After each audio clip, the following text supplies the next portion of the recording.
we are talking about the digital gender divide with Aleisha Amohia, IT expert and co-president of the Wellington Branch of the National Council of Women. Kia ora, Aleisha, and thanks for coming along today to korero with Wellington City Libraries on this important topic. Let's start with you telling us a bit about yourself and how you came to be a passionate advocate for digital equity. Cool. Well, kia ora, ko Aleisha Amohia tōku ingoa. My name's Aleisha and I'm, as you said, the co-president of the Wellington Branch of the National Council of Women. In my day job, I'm a technical lead at a software company based here in Wellington called Catalyst IT.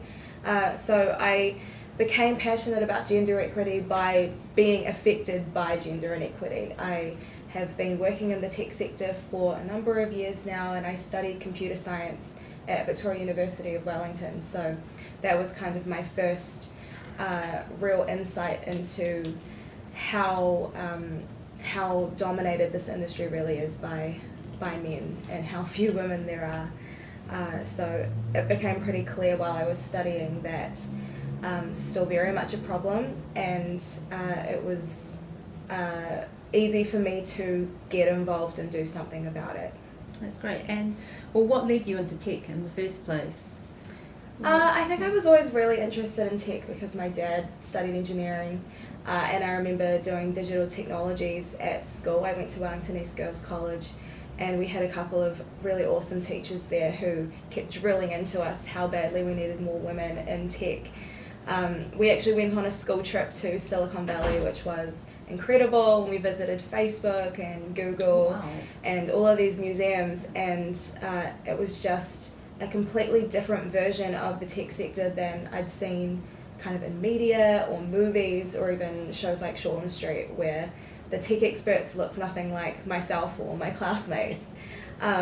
So even though I already liked the classwork and the assignments, I realized that the industry itself was really exciting, and I wanted to be part of something as fast moving and challenging as the tech sector is. And that mentoring at school, that was really important to you to put you on that path?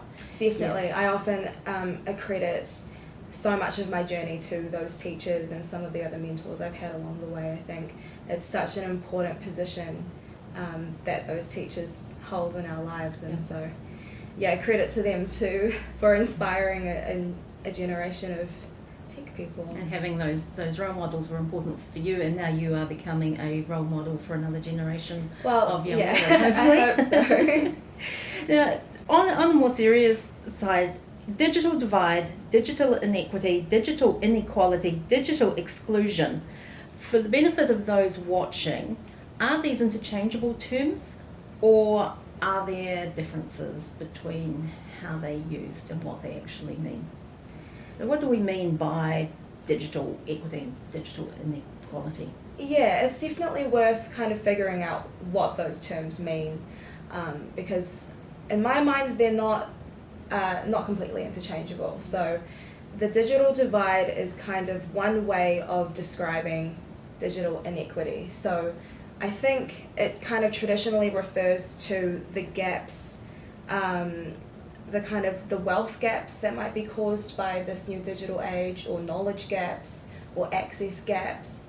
The difference between someone living in a city with Wi-Fi in the CBD and devices readily available at school or work versus someone living rurally who might not even get cell phone reception, or something that became really obvious during lockdowns and pandemic, the difference between people who have more than one device to choose from to do their at-home schooling or work versus elderly who maybe don't even have a cell phone, and so they didn't have that access to information about traffic lights and all of that kind of stuff that was coming out really, really quickly, and they felt very isolated. So I think those are some examples of that digital divide.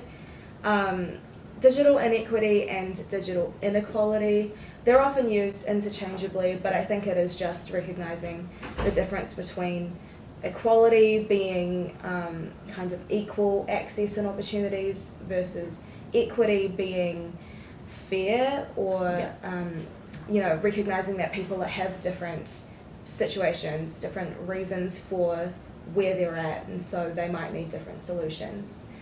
And then digital exclusion is, I think, probably the one that is easiest to understand from the name. It is all of those reasons that cause inequality and the groups that become excluded because of it. I think we could probably try and simplify it and just talk about digital inequality as a concept to start off with. Once we gain a better understanding of some of those more general solutions, then we can start thinking about how we can target specific groups and decrease inequity. Yeah, that was a really good answer.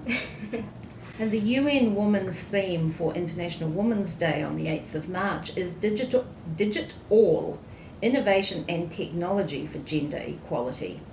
So you've just touched on some of the issues around inequality that have emerged in the last couple of years, but how has the uptake of technology, or possibly more accurately, access to technology, caused gender inequality? Why, by gender, I'm assuming one male, female, one of them is more disadvantaged than the other. So why is that? Yeah, it's really interesting to think about kind of the history of women, men, gender differences and technology, because historically, or when kind of computing first came on the scene in business, for example, that was seen as a woman's job because typing was secretarial. Work, yep. Yeah, exactly. And then as soon as people realised that you could kind of make a bit of money from it, men became interested, and it changed the scope of things a little bit. So yeah, it's really interesting to think about.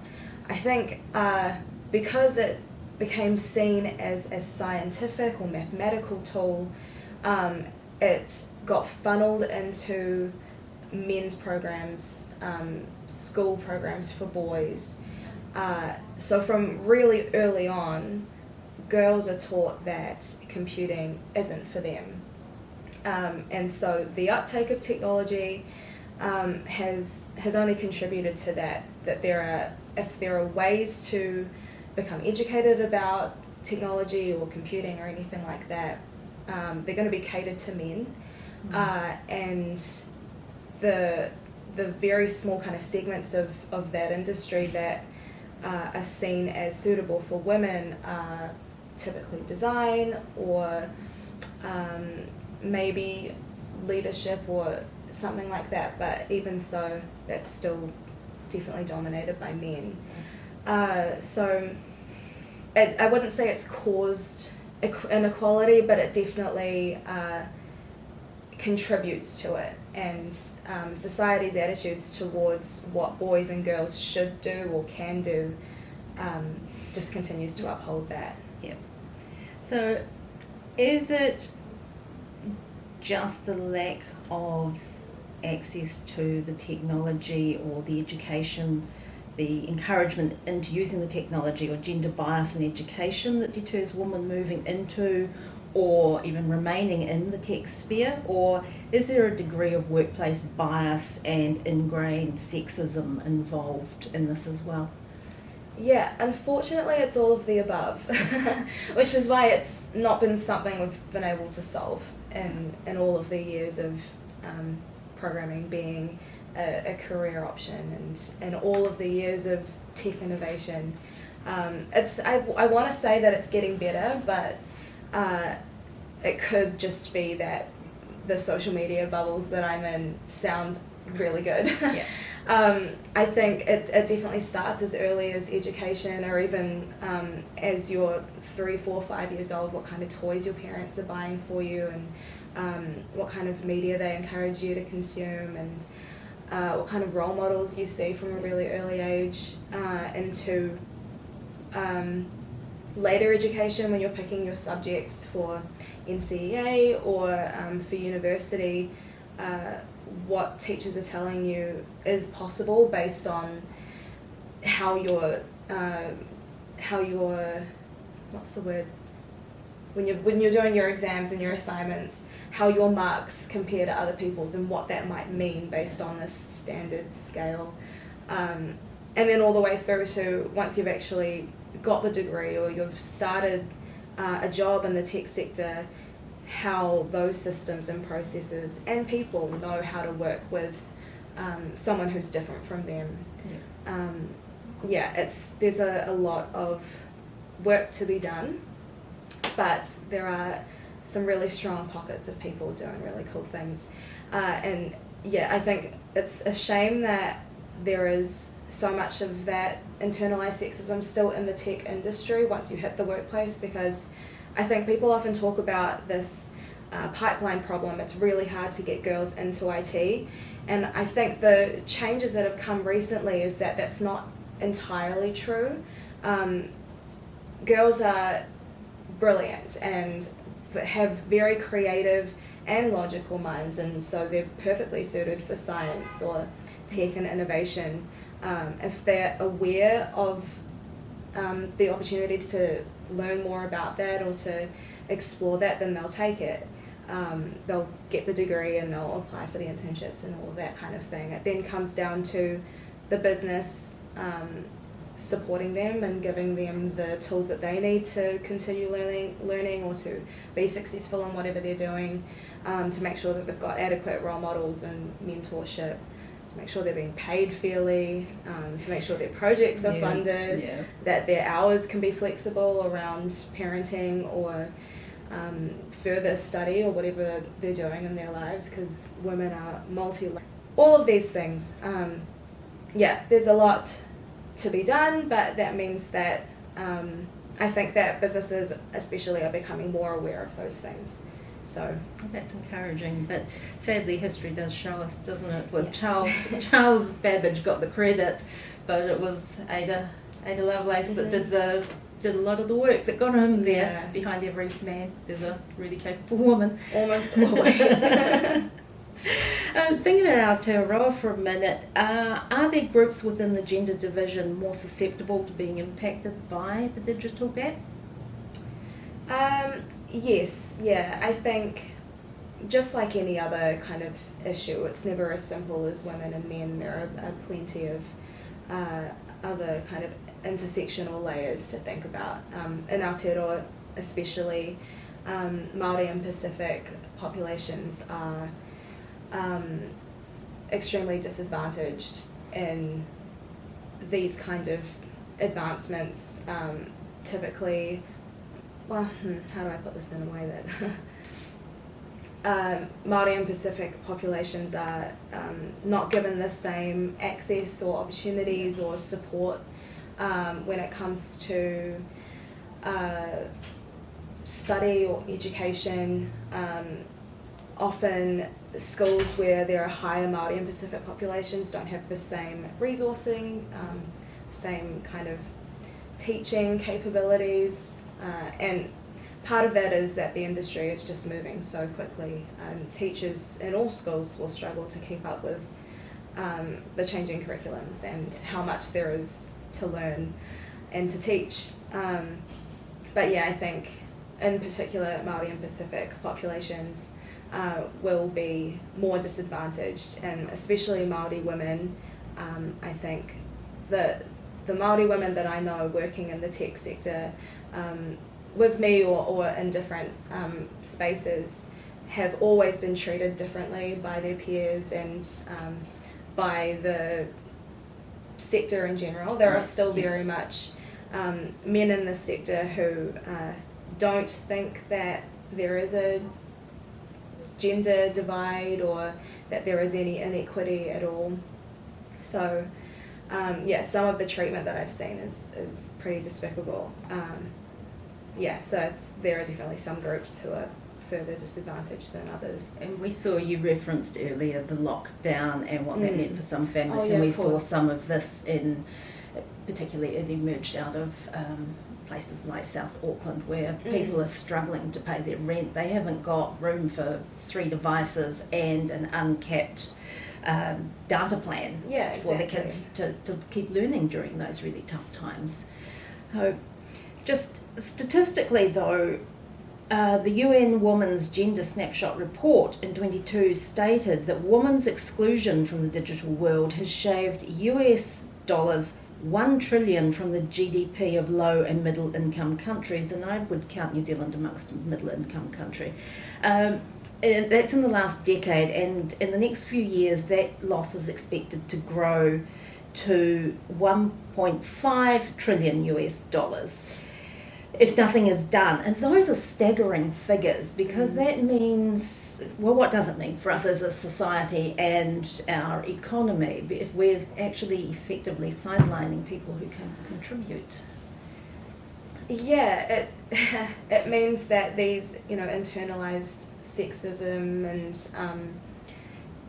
whatever societal attitudes that think women can't be as successful as men in this industry is actually costing us money, and therefore costing us innovation and solutions for some of those huge problems of our generation, like climate action or climate change, I should say, or health issues. Health is a huge sector where there's so much potential for tech and innovation, yet research about women's health issues and women academics in the health sector do not get the same support as other issues.